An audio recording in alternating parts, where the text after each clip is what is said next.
explanação e a avaliação, e vamos tomar a leitura do Evangelho.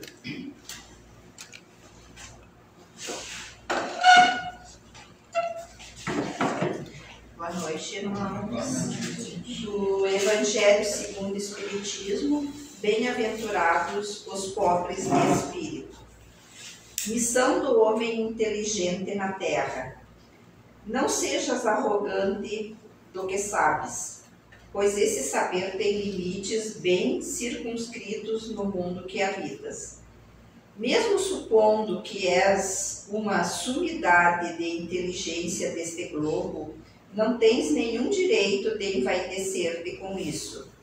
Se Deus, em seus desígnios, fez que nasceste no meio em que pudesses desenvolver tua inteligência, é que Ele quer que a uses para o bem de todos. É uma missão que te dá, pondo em tuas mãos o instrumento com o qual podes ajudar a desenvolver, por tua vez, as inteligências retardatárias e conduzi-las a Deus. A natureza do instrumento não indica o uso que se deve fazer dele. A enxada que o jardineiro põe nas mãos de seu trabalhador não lhe mostra que ele deve cavar. E que diria se esse trabalhador, em lugar de trabalhar, levantasse a enxada para bater em seu patrão? Diríeis que é algo horrível e que ele merece ser expulso. Pois bem, não corre o mesmo aquele que se serve de sua inteligência para destruir a ideia de Deus e da providência entre seus irmãos. Não levanta contra seu senhor a enxada que lhe foi dada para desbravar o terreno. Tem direito ao salário prometido, ou merece, ao contrário, ser expulso do jardim. Ele o será, sem duvidez, e arrastará existências miseráveis e cheias de humilhação, até que se tenha curvado diante daquele a quem tudo deve. A inteligência é rica em méritos para o futuro, mas com a condição de ser bem empregada. Se todos os homens que dela são dotados usassem-na visando a Deus, a tarefa dos espíritos de fazer avançar a humanidade seria mais fácil. Infelizmente, muitos fazem dela um instrumento de orgulho e de perdição para si mesmos. O homem abusa da inteligência como de todas as suas outras faculdades. E, no entanto, não faltam lições para adverti-lo de que uma poderosa mão pode tirar-lhe o que lhe deu. Ferdinand, Espírito Protetor, Cordeaus, 1862. Que assim seja.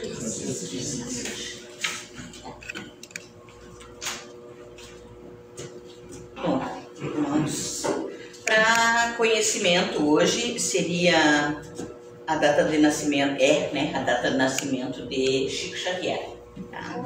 Então, para nosso conhecimento.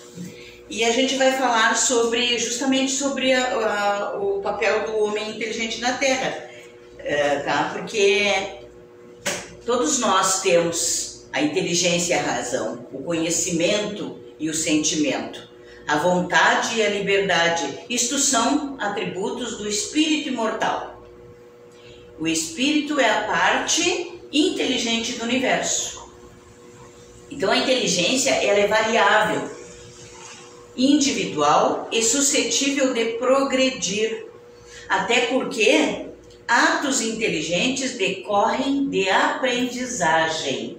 Então todos nós nascemos simples e ignorantes para evoluirmos. Então cada um dentro do seu patamar vai evoluindo, entendendo e desenvolvendo a sua inteligência. Sendo dinâmica, a inteligência gera o progresso e o conhecimento da humanidade.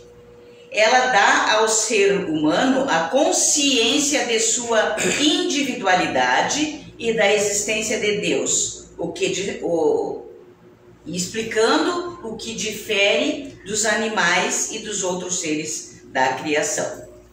A inteligência propicia o reconhecimento das boas resoluções, que são a voz da consciência, que o adverte do que é o bem e do que é o mal.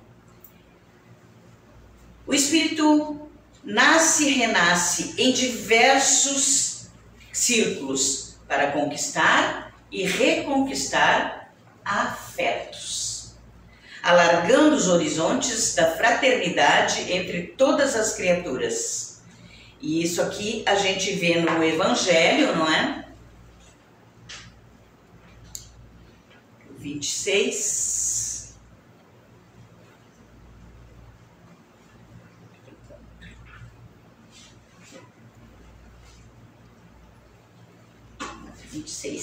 Então, só para complementar o que nos diz o Evangelho aqui, ó.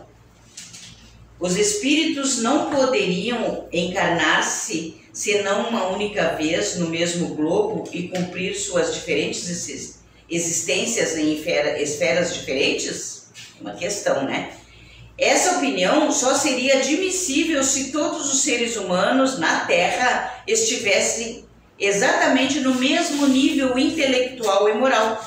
As diferenças que existem entre eles, desde o selvagem até o homem civilizado, mostram os graus que são chamados a superar.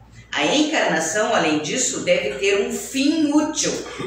Ora, qual seria esse fim nas encarnações efêmeras das crianças que morrem em tenra idade? Teriam sofrido sem proveito para eles e para os outros.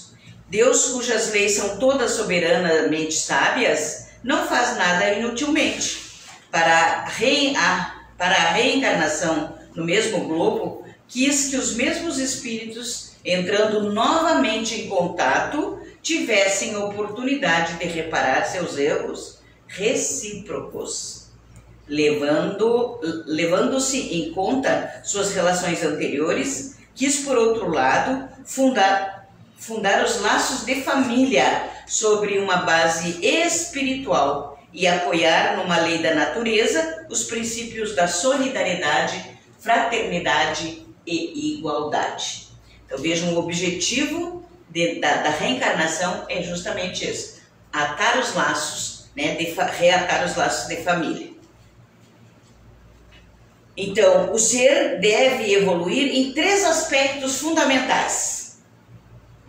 Quem lembra? Filosófico, científico e religioso. Lembra que a gente conversou sobre isso a semana passada, no nosso estudo? Então, filosófico, quem somos?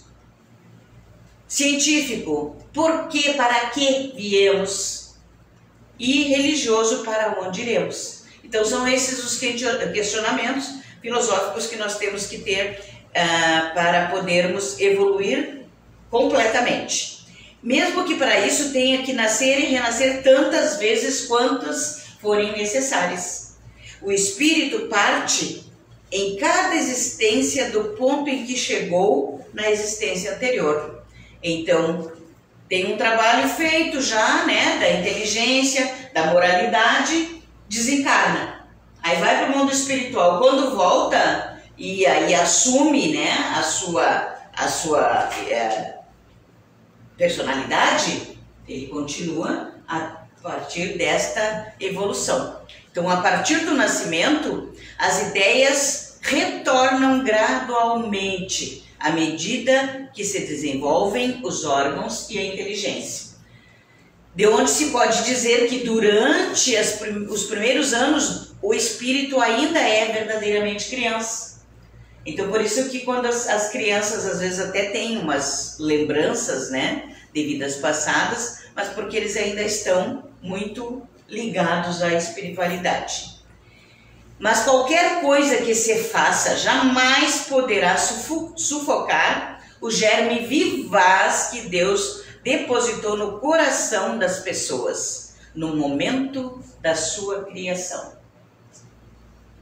Esse germe se desenvolve e engrandece com a moralidade, que é a inteligência em ação nas sucessivas reencarnações. Conta-se que um jovem médico se acercou do notável compositor Mozart, pedindo que o ensinasse a escrever uma sinfonia. Ao que ele sugeriu que escrevesse baladas antes, porque ainda era muito jovem. Indignado, o rapaz retrucou: mas o senhor escreveu a primeira sinfonia aos 10 anos de idade? Bem-humorado, o músico austríaco responde: realmente, eu escrevi com aquela idade, mas não perguntei para ninguém como fazê-lo. Isto nos conduz a destacar o prodígio que são algumas crianças, que demonstram desde cedo sua genialidade, qual seja dominar várias línguas, compor, pintar, escrever poemas, desenvolver teoremas. O próprio Mozart, já aos 4 anos, executava sonatas ao piano. Não escreveu, mas executava. E com 10 ele escreveu a sua primeira sonata, né? A primeira sinfonia. Beethoven, Michelangelo, Salvatore e outras crianças geniais do passado e de hoje, a gente sabe que tiveram relevância no nosso mundo aqui, né? O próprio Cristo, com 11 anos, dava lições no Sinédrio. Os doutores da lei ficaram apavorados lá. Os espíritos superiores esclarecem que tais fenômenos de prodígio são devido ao progresso anterior da alma. Há uma ideia inata. Então vamos ver aqui do livro dos Espíritos, dessa ideia inata. Deixa eu botar o livro aqui para não voar. A questão é, ideias inatas. O espírito encarnado conserva alguns traços de percepções que teve e dos conhecimentos que adquiriu das suas existências anteriores? Essa é a questão 218 do Livro dos Espíritos. Aí os espíritos responderam para Kardec: resta-lhes uma vaga lembrança que lhe dá o que se chama de ideias inatas. A teoria de ideias inatas não é, pois, uma quimera. Então veja que Kardec cutucava os espíritos perguntando, né? Ele não se contentava com perguntas evasivas. Aí eles responderam: não, os conhecimentos adquiridos em cada existência não se perdem. Libertado da miséria, da matéria, o espírito as conserva. Durante a encarnação, ele pode esquecê-los, em parte, momentaneamente, mas a intuição que deles guarda ajuda ao seu adiantamento. Sem isso, deveria sempre recomeçar. O espírito parte em cada nova existência do ponto em que chegou na existência anterior. Foi o que eu tinha anotado ali, né? Justamente isso, olha só, outra misericórdia do nosso Pai maior, né? Então, assim, senão cada vez a gente teria que recomeçar. A ideia que a gente tem que cada renascimento é um recomeço, mas é uma continuidade, tá? Porque a vida, ela é contínua, feita de etapas, que são as reencarnações. Então, equivale dizer que nada do que se apreende é perdido em tempo algum. Cada etapa vencida é vitória conquistada.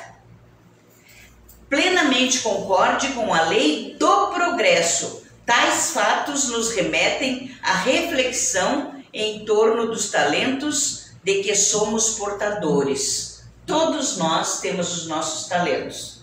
Vai depender se a gente não vai fazer que nem aquela história que Jesus conta, né? Que enterramos os nossos talentos. Muitos de nós, por medo, por insegurança ou por desconhecermos mesmo, enterramos os nossos talentos.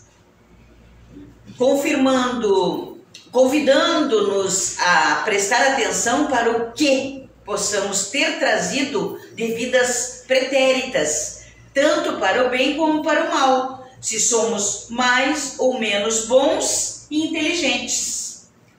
Confirmando, pois, que renascemos não somente para resgatar débitos, mas acertar problemas de ontem, mas também para amadurecermos amadurecermos os avanços iniciados em outras reencarnações. A reencarnação ficaria destituída de valor se não burilasse o espírito quando do retorno iluminativo. Por isso que é sempre uma festa cada vez que nasce, né, uma criança. Os que sabemos mais, os que trazemos melhores mensagens de vida e experiências maiores, somos convidados a trabalhar em prol dos outros, fazendo a vida mais bela e elevada. O pavio que não arde conserva-se, todavia não espalha a luz, nos diz Joana de Ângeles. E é dessa forma que os benfeitores da humanidade retornam, vez que outra, ao cenário terrestre. Muitas vezes, por opção, por humildade, por não ter, assim, não ser divulgado, a gente até nem fica sabendo, né, que são benfeitores. Eles começam os seus trabalhos como tudo na natureza, né, humildemente, e aí aos pouquinhos vão sendo divulgados os trabalhos, né, que é o caso do nosso Chico Xavier. Então eles vêm, né, em outro cenário terrestre, revestidos de uma roupagem carnal diferente para atenderem aos irmãos da retaguarda, como nós vimos ali no Evangelho. Vejamos, Jesus, né, veio simples na manjedoura, foi criado como qualquer guri nosso aí, né, trabalhando com o pai, né, fazendo as coisas que toda criança dentro da sua faixa etária faz, né. Gandhi, Teresa de Calcutá, o próprio Chico Xavier e outros que a gente até nem sabe, que fazem os seus trabalhos humildemente e que não são divulgados. Esquecemos do nosso Eurípides Barçanufo também, né? Porque o Eurípides também, ele foi um menino humilde queria ser médico. Ele queria ser médico. Nós temos bastante tempo, né? Estou dando uma apurada que o senhor me recomendou, mas a gente tem tempo. Vamos falar do Eurípides também, né? Então o Eurípides queria ser médico, mas aí a mãe dele teve um problema sério de saúde, que depois descobriram que era obsessão. Né? Mas aí ele não, quando ele estava preparado de ir lá, como é que é a cidade dele, agora não me lembro exatamente, lá de Minas Gerais, para estudar no Rio de Janeiro, porque era lá que tinha, né? Sacramento, né? Então ele estava preparado para ir, e aí a mãe dele teve uma crise e ele disse, não vou ficar aqui para ajudar meu pai, meus irmãos e cuidar da minha mãe. Aí ele não foi. Então, e aí ele começou a trabalhar como ele fazia, como é que chama aqueles remédios? Remédios. Que era...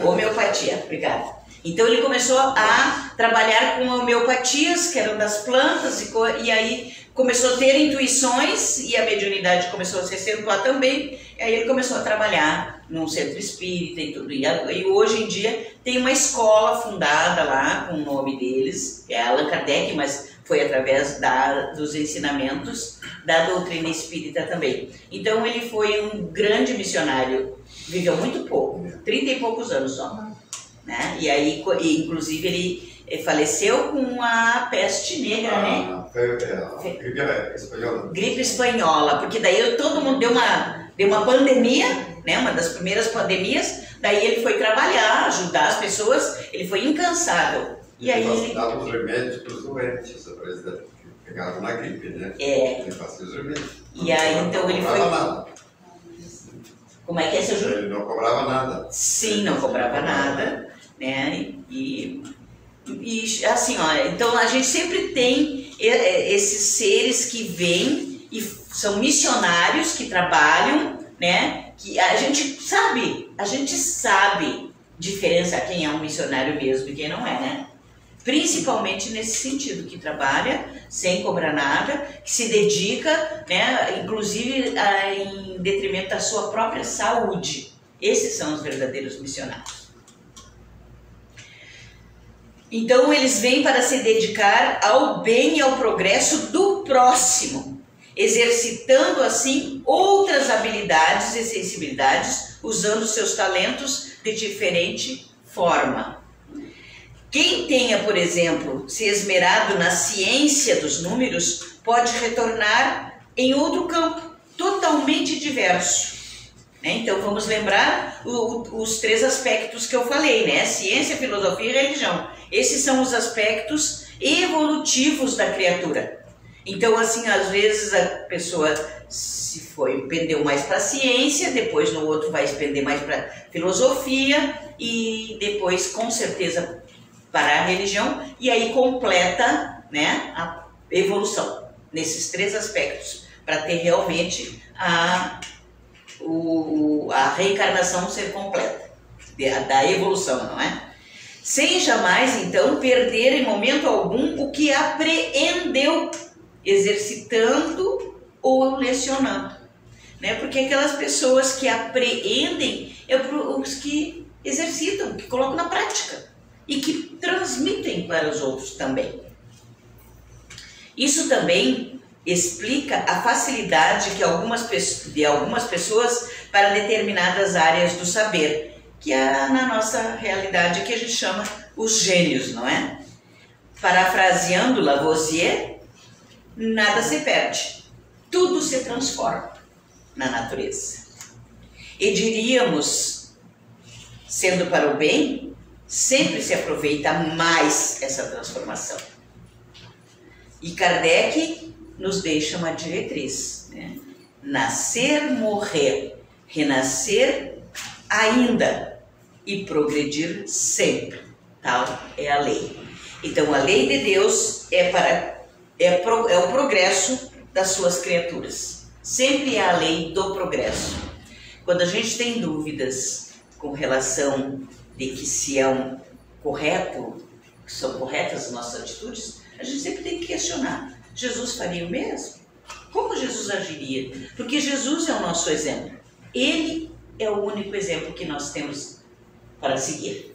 Tá? Então, na dúvida, a gente sempre questiona isso. Muito obrigada pela atenção. Que nosso Mestre Jesus nos ampare sempre. Que assim seja. Então, nós vamos ir para a atenção para os lares. Nesse momento, você se concentre para enviar um pensamento positivo para o irmão que está precisando de ajuda para dar crescimento. Não pode prosseguir a atenção. Então, mestre querido, aqui estamos mais uma vez com o coração e as mentes abertos para receber tudo aquilo que necessitamos e merecemos. Temos a certeza do amparo do alto, dessa equipe amorável de Eurípides Barçanufo, dos nossos mentores espirituais. E por isso, neste momento, nós queremos fazer a caridade espiritual. Orar. Orar pelos outros, pelos nossos irmãos de jornada, por aqueles que nós colocamos o nome nas caixinhas, os encarnados e os desencarnados, que eles recebam tudo o que necessitam, uma diretriz no mundo espiritual ou aqui na Terra, como deve ser. Queremos, Jesus, agradecer mais uma vez a oportunidade da reflexão e assim pedir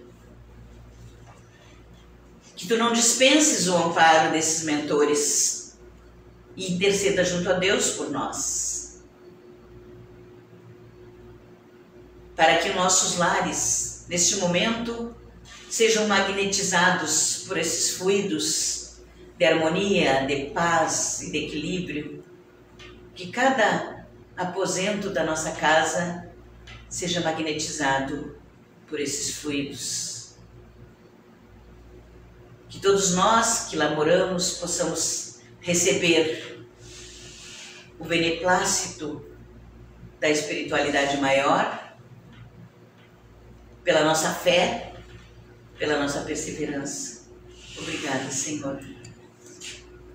E nós que aqui estamos, queremos pedir que os nossos mentores se aproximem de nós e que tenhamos a capacidade de entender os recados da espiritualidade, fazendo o que é o certo, o que é o correto. E que todos que se aproximem de nós, encarnados ou desencarnados, possam sentir, Jesus, a tua presença amiga. Muito obrigada. E que assim seja. Vamos para o passe. Mentalize seu anjo da guarda para receber os frutos positivos.